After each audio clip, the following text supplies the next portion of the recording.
Hello friend welcome back to my YouTube channel. आज লৈ আছোঁ আপোনালোকৰ ওচৰত আৰু এটা মজা ভিডিঅ'। আজি ভিডিঅ'টো হ'ল যে আপোনালোকে সকলোৱে আজিকালি হোৱাটছএপ চলায় আৰু হোৱাটছএপৰ কেইটামান টিপছ লৈ আহিছোঁ। পূৰা এটা দুটা নহয় 10টামান টিপছ লৈ আহিছোঁ। মই বহুত কেইটামান টিপছ জানো, তাৰ মাজত 10টামান টিপছ লৈ আহিছোঁ যিটো হোৱাটছএপত চলাবলৈ আৰু মজা আৰু ইম্পৰ্টেণ্ট হৈ পৰিব আপোনাৰ হোৱাটছএপটো। তো 10টাৰ মাজত এটা হ'লেও আপোনাৰ ইম্পৰ্টেণ্ট হ'ব। তো ভিডিঅ'টো শেষলৈকে চাই থাকিব আৰু 10টা টিপছ কি বলক আৰম্ভ কৰোঁ। এক নম্বৰ টিপটো হ'ল আপুনি যদি হোৱাটছএপ চলাই আছে, এই হোৱাটছএপটো আপোনাৰ বাহিৰে আৰু বেলেগ কোনোবাই চলাই আছে নে নাই এইটো কেনেকৈ চাব। তো বলকচোন আমি হোৱাটছএপত গৈ চাই লওঁ। হোৱাটছএপটো খুলিব। হোৱাটছএপ খুলি পিনে দেখিব যে ওপৰত থ্ৰী ডট যিটো দেখা পাইছে তাতে ক্লিক কৰিব। তাতে ক্লিক কৰাৰ লগে লগে এয়া চাওক লিংক ডিভাইচ বুলি লিখা আছে, তাতে ক্লিক কৰিব। তাতে ক্লিক কৰাৰ ইয়াতে যদি কোনো নাম থাকে তেনেহ'লে আপোনাৰ হোৱাটছএপটো বেলেগ কোনোবাই চলাই আছে, নহ'লে কোনোৱে চলোৱা নাই। চাওক ইয়াতে কোনো নাম নাই, গতিকে ইয়াতে আৰু কোনোৱে চলোৱা নাই। 2 নম্বৰ টিকটো হ'ল যদি আপুনি কাৰোবাক যদি আপোনাৰ লাইভ লোকেশ্যন শ্বেয়াৰ কৰিব লগা হয়, আপুনি প্ৰথমতে মেপত যাব। মেপৰ পৰা গৈ লাইভ লোকেশ্যন শ্বেয়াৰ কৰিব, হোৱাটছএপ লেবোৰ কিবা কিবি কৰি মানে লাইভ লোকেশ্যন শ্বেয়াৰ কৰিব। তো আজি আপোনাক দেখুৱাই দিম যে হোৱাটছএপত কেনেকৈ লাইভ লোকেশ্যন শ্বেয়াৰ কৰে, সেইটো চাই লওক। লোকেশ্যন শ্বেয়াৰিং কৰিবৰ কাৰণে আপুনি হোৱাটছএপ খুলিব। যাক আপুনি লোকেশ্যন শ্বেয়াৰ কৰিব তাৰ নামটো ছিলেক্ট কৰিব। ছিলেক্ট কৰাৰ পিছত এইটো তলত যিটো ফটো পঠায় তেনেকৈ মাৰি আৰু তলত যিটো লোকেশ্যন লিখা দেখি আছে তাতে ক্লিক কৰি আপুনি শ্বেয়াৰ লোকেশ্যন বুলি লিখা দেখা পাইছে ইয়াত শ্বেয়াৰ লোকেশ্যন বুলি মাৰি দিব, কণ্টিনিউ কৰি দিব, হৈ যাব আপোনাৰ লোকেশ্যন শ্বেয়াৰিং। আৰু 3 নম্বৰ টিকটো হ'ল আপুনি যদি আপোনাৰ হোৱাটছএপটো ফিংগাৰপ্ৰিণ্ট বা কোনো লক কৰি ৰাখিব লগা হয়, তেনেহ'লে আপুনি কি কৰিব, থাৰ্ড পাৰ্টি এপ এটা ডাউনলোড কৰিব লাগিব বা থাৰ্ড পাৰ্টি ডাউনলোড কৰিব।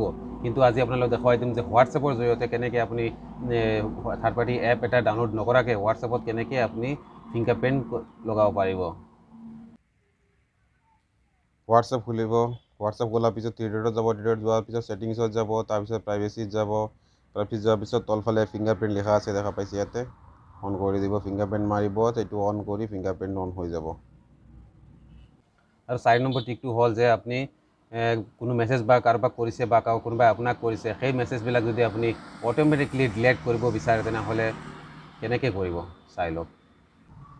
হোৱাটছএপ খুলিব। হোৱাটছএপ খোলাৰ পিছত যাৰ নামটো অট'মেটিক ডিলেট হ'ব তাৰ নামটো ছিলেক্ট কৰিব। ছিলেক্ট কৰাৰ পিছত থ্ৰী ডটত যাব। থ্ৰী ডট যোৱাৰ পিছত এইটো ডিছএপিয়াৰিং মেছেজেছ দেখিছে, এইটো ডিছএপিয়াৰিং মেছেজেছ তাতে ক্লিক কৰিব আৰু কিমান সময়ৰ ভিতৰত এইটো ডিলেট হ'ব লাগে এইটো ছিলেক্ট কৰি 90 days, 7 days, 24 hours লিখা আছে, তো এইটো যিটো লাগে আপুনি ছিলেক্ট কৰি থ'ব।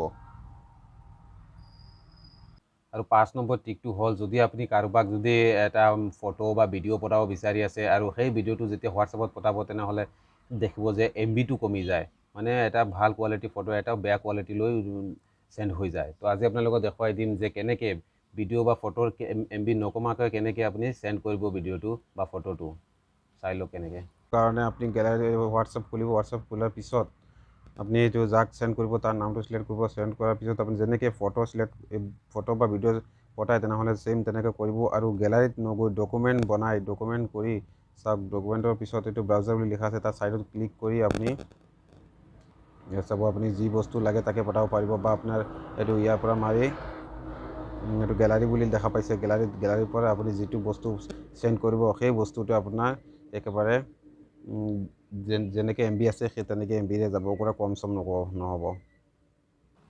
আৰু 6 নম্বৰ টিকটো হ'ল আপুনি যদি কোনো এজনে আপোনালৈ ফটো এটা পঠাইছে, এই ফটোটো যদি আপুনি গেলাৰীত শ্ব' কৰিব নিবিচাৰে, যে আপুনি ফটোবোৰ গেলাৰীত শ্ব' নকৰিব, হোৱাটছএপত গ'লে হোৱাটছএপত পাম, তো এইটো কেনেকৈ কৰিব চাই লওক।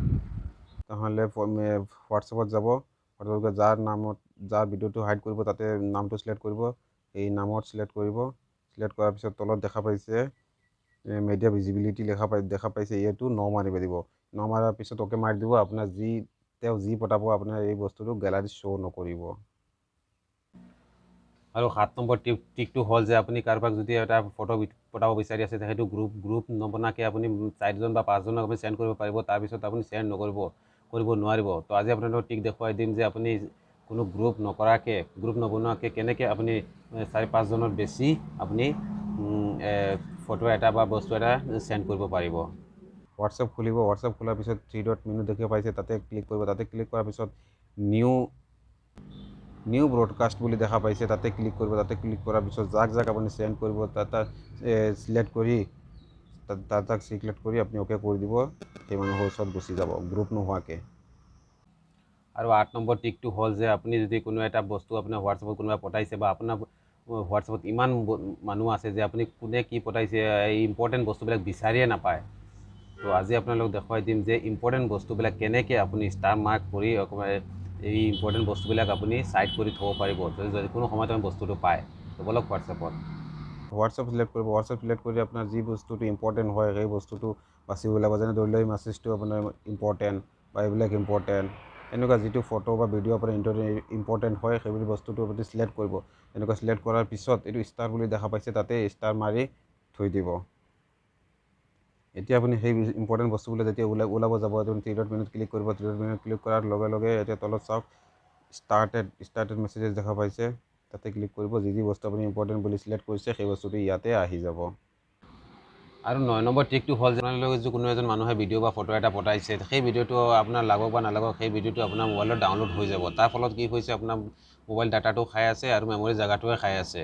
তো আপুনি যদি সেইটো অফ কৰি আপোনাৰ যিটো বস্তু লাগে সেই বস্তুটো যদি আপুনি ডাউনলোড কৰিব এনেকুৱা কৰিব বিচাৰে তেনেহ'লে ভিডিঅ'টো চাই লওক। হোৱাটছএপত যাব। হোৱাটছএপ যোৱাৰ পিছত আপোনাৰ 3 ডট মেনু দেখা পাইছে, তাতে 3 ডট মেনুত যোৱাৰ পিছত ছেটিঙত যাব। ছেটিঙত যোৱাৰ পিছত তলত যিটো যে ষ্ট'ৰেজ ডাটা দেখা পাইছে তাতে ক্লিক কৰিব। ক্লিক কৰাৰ পিছত এইটো আপোনাৰ ৱেন ইউজিং মোবাইল দেখা পাইছে, তাতে এইটো দেখা পাইছে যে এইবিলাক যদি এনেকুৱা চিলেক্ট কৰা থাকে তেনেহ'লে গোটেইখিনি আনচিলেক্ট কৰি অ'কে কৰি দিব।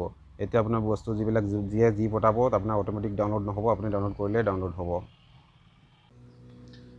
10 নম্বৰ লাষ্ট টিপটো হ'ল যে যদি চাই আছে, যদি কাৰোবাৰ ষ্টেটাছ চাব কিন্তু সেই মানুহজনে গম নোপোৱাকৈ আপুনি তাৰ ষ্টেটাছ চাব, তো কেনেকৈ চাব চাই লওক। কাৰণ আপুনি যেতিয়া ষ্টেটাছ চাব সেই মানুহজনে ইয়াতে শ্ব' নকৰিব যে আপুনি চাইছে নে নাই। তো কেনেকৈ চাব চাই লওক। হোৱাটছএপত যাব। হোৱাটছএপত গৈ 3 ডট মেনু যাব, ছেটিংছত যাব, তাৰপিছত প্ৰাইভেচিত যাব। প্ৰাইভেচিত যাব। প্ৰাইভেচিত গৈ পিনে তলত যিটো দেখা পাইছে যে ৰিড ৰিচিপ্ট বুলি দেখা পাইছে, এইটো যদি অন কৰা থাকে এইটো অফ কৰি দিব। অফ কৰি আপুনি বস্তুটো চাব, ষ্টেটাছ চাব, চাই পিনে আকৌ অন কৰি থৈ দিব। মানে গমেই নাপাব যে আপুনি এইটো তাৰ ষ্টেটাছটো চাইছে নে চোৱা নাই। তো বাকীখিনি আৰু চালেই আপোনালোকে যদি ভিডিঅ'টো ভাল পালে লাইক এটা কৰি দিব। আজিলৈকে ইমানে, চাই থাকিব।